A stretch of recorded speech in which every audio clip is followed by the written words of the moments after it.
Sir, आप अपना room number बताइए तो। सुशांत ने कहा। Room number 313। यह सुनते ही स्टाफ की आवाज धीमी और घबराई सी हो गई। स्टाफ ने घबराते हुए कहा कि सर, सर, आप वहां क्या कर रहे हैं? सुशांत ने पूछा। क्यों?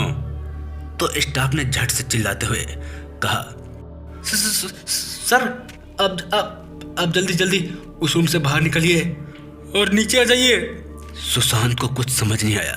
उसने इसका कारण पूछा तो स्टाफ ने कहा कि आप सवाल मत कीजिए, जल्दी नीचे आ जाइए, आपको वहां खतरा है।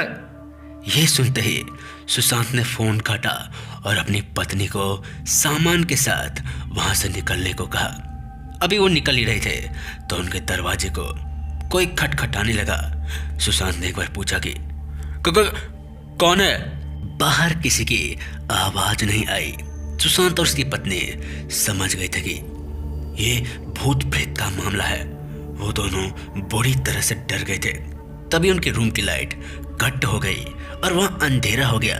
तभी बाहर से आवाज आई, सर, सर, आपने तो हमें पानी ठीक करने के लिए बुलाया था ना, मैं उसी के लिए आया हूँ। सुशांत ने सोचा कि अभी तो नीचे स्टाफ ने कहा कि यह रूम खतरों से खाली नहीं है। अब ये कौन है जो दरवाजे के बाहर है? तभी सुशांत को वही धीमी सी हंसी सुनाई दी। सुशांत ने झट से दरवाजा खोलना चाहा, लेकिन दरवाजा खुलने का नाम ही नहीं ले रहा था। ये क्या हो रहा है? सुशांत की पत्नी घबराई हुई बोली। अंदर लाइट बंद चालू होने लगे। दोनों घबराए थे। कुछ तो अजीब है, कुछ तो गड़बड़ है। उसने तुरंत फिर से होटल स्टाफ को फोन लगाने की कोशिश करने लगा, पर फोन तो उठा लिया किसी ने। उसमें से बस हंसने की आवाज ही आ रही थी।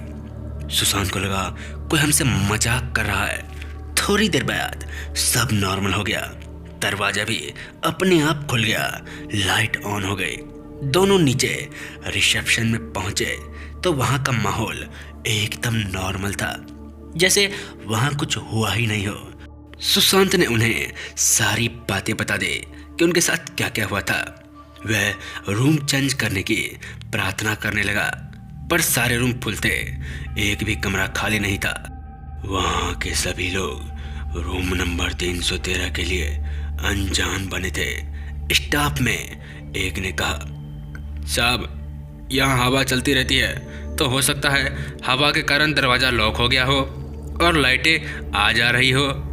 होटल में सब ठीक ठीक है, यहाँ कोई प्रॉब्लम नहीं है साहब। आप लोग खाना खा लीजिए, फिर मैं आप लोगों को ऊपर कमरे तक छोड़ दूंगा, कमरा भी चेक कर लूँगा। ठीक है। वो दोनों खाना खाने के बाद स्टाफ के साथ ऊपर कमरे में पहुंचे। कमरे में लाइट जल रही थी, बाथरूम में पानी भी आ रहा था, फोन लाइन भी अच्छे से काम कर रही थी, नेटवर्क काफी अच्छा था। कमरे में कोई प्रॉब्लम नहीं था। स्टाफ का व्यक्ति उन्हें शुभ रात्रि कहता हुआ कमरे से बाहर आते हुए दरवाजा बंद कर दिया। सुशांत ने सुहानी को कहा, सब ठीक है, डरने वाली कोई बात नहीं है। दोनों एक दूसरे के प्यार में खोते चले जा रहे थे। थोड़ी देर बाद दोनों को नींद आ गई, दोनों सो गए। अभी आधी रात ही हुई थी कि सुहानी को सपने आने शुरू हो गए। सपने में सुशांत का असली नाम सुरेश था। वह किसी लड़की सेजल के साथ रोमांस कर रहा था। वह सेजल नामक लड़की किसी और लड़का से प्यार करता था। उससे शादी कर हनीमून मनाने वह इसी होटल के कमरे नंबर 313 में आया था। वह सेजल से प्यार करने का नाटक कर उससे शादी कर चुका था। शादी के बाद वह दहेज के लाखों रुपए और गहने के साथ सेजल को लेकर इस होटल में कमरा नंबर 313 में रुका था। रात भर सेजल के जिस्म के साथ खेलने के बाद तकिए से उसका मुंह दबोचकर उसकी हत्या कर दी और उसके रुपए गहने लेकर फरार हो गया। सुहानी यही सब सपने में देख रही थी। सेजल की मौत पर अचानक सुहानी जाग जाती है। सामने देखती है तो सेजल उसके सामने खड़ी थी। वह पूरी तरह घबरा जाती है। सेजल की आत्मा 3 साल से होटल के इसी कमरे में भटक रही थी। लैंडस्लाइड होकर रास्ता रुक जाना, यही होटल में कमरा मिलना, वह भी कमरा नंबर 313। ये कोई इत्तेफाक नहीं था, बल्कि ये सब सेजल की आत्मा ने ही किया था। वह उस बहरूपिया सुशांत यानी सुरेश से अपनी मौत का बदला लेना चाहती थी। आज वह 3 साल बाद वापस वही सब दोहराने इस होटल के कमरा नंबर 313 में आया था, एक नई लड़की के साथ जिसका नाम था सुहानी।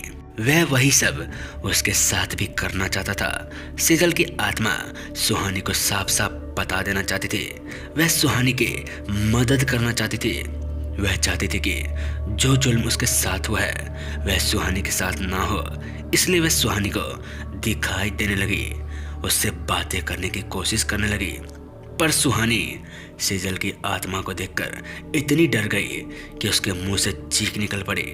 उसने सुशांत को जगाने के लिए उसकी तरफ हाथ आगे बढ़ाया, पर सेजल ने उसे जगाने से मना कर दिया और सुहानी को शांत रहने का इशारा किया। सेजल ने सुहानी को अपने और सुरेश के बारे में पूरी कहानी बता दी। उसने बताया कि अभी जो तुम सपने में देख रही थी वह हकीकत है। यह आदमी बड़ा मक्कार है, यह तुम्हें धोखा दे रहा है, यह तुम्हें भी मार डालेगा। मैं 3 साल से यहाँ भटक रही हूँ, इसके आने का इंतजार कर रही हूँ। अब मैं इसे मारकर अपनी मौत का बदला लेना चाहती हो। तुम मेरी तरह इस कमीने के प्यार में फंस गई हो। तुम यहाँ से चली जाओ, मैं तुम्हें कुछ नहीं करना चाहती। सुहानी मानने को तैयार ही नहीं हुई।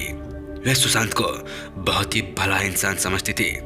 सेजल ने सुहानी को कहा, तुम मेरा यकीन नहीं कर रही हो ना, कोई बात नहीं, तुम इसे उठाकर मेरे बारे में पूछना, तुम्हें यकीन हो जाएगा।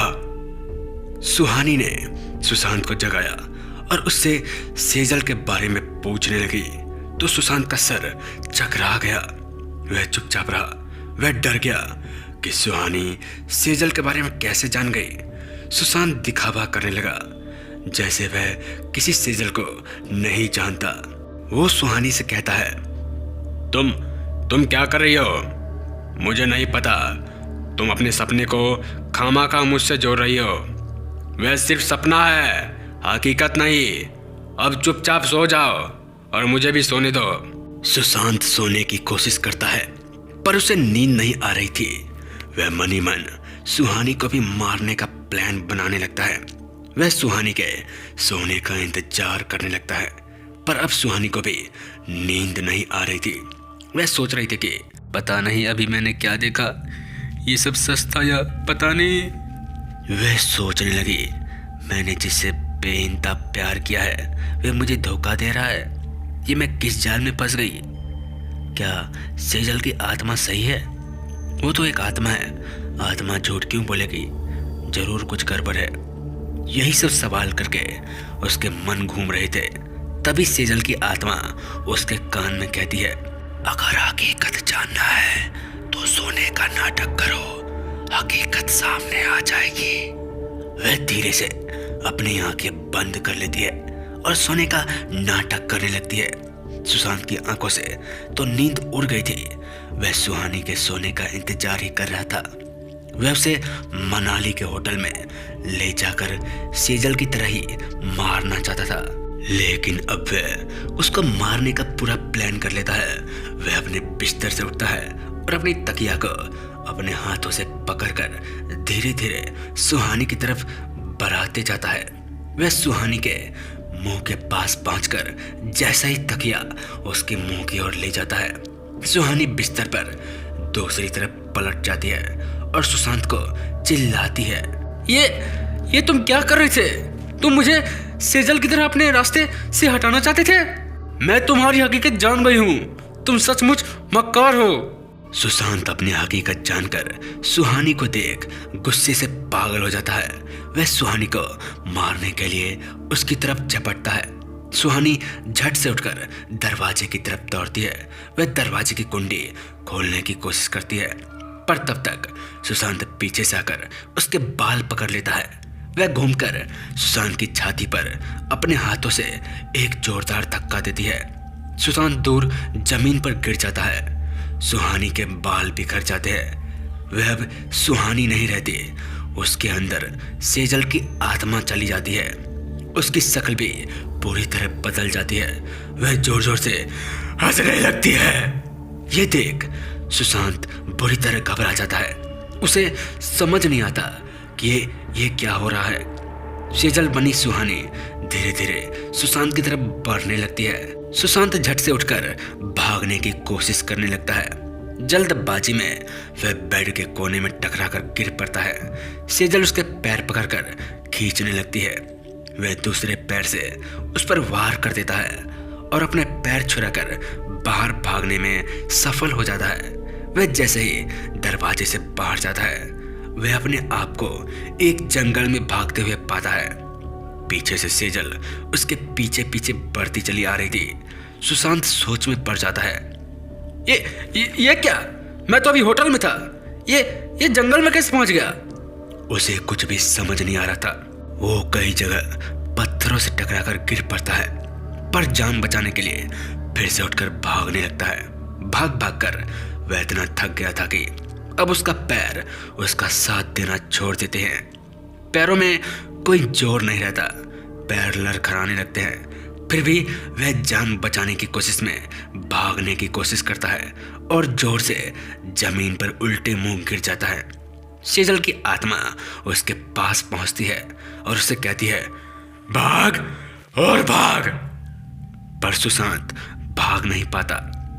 वह वहीं परे गिड़गिड़ाने लगता है, जान की भीख मांगने लगता है। सेजल की आत्मा पास में पड़ा एक बड़ा सा पत्थर अपने हाथों में इशारे से ऊपर उठा लेती है और एक जोरदार आवाज के साथ सुशांत के मुंह पे मार देती है। सुशांत जगह पर ही दम तोड़ देता है। सुशांत को मारकर सेजल की आत्मा सुहानी के शरीर से बाहर आकर हवा में चली जाती है। सुहानी जमीन पर गिर जाती है। सुहानी को जब होश आता है तब वह अस्पताल में होती है। डॉक्टर उसे सुशांत की मौत की खबर सुनाते हैं। सुहानी को अपनी शादी पर बड़ा अफसोस होता है। वह ठीक होने के बाद अपने घर पहुंचती है। अपने माता पिता को अपनी सारी घटना कह देती है। वह दुखी भी होती है, पर उन्हें बड़ी खुशी भी होती है कि ऐसे व्यक्ति से पीछा छूटा और वह सही सलामत घर वापस लौट आई। तो दोस्तों, कहानी यही तक थी। अगर आपको अच्छी लगी तो चैनल को लाइक, सब्सक्राइब, शेयर कीजिए। मिलते हैं ऐसी डरावनी कहानी के साथ। तब तक के लिए जय हिंद, जय भारत।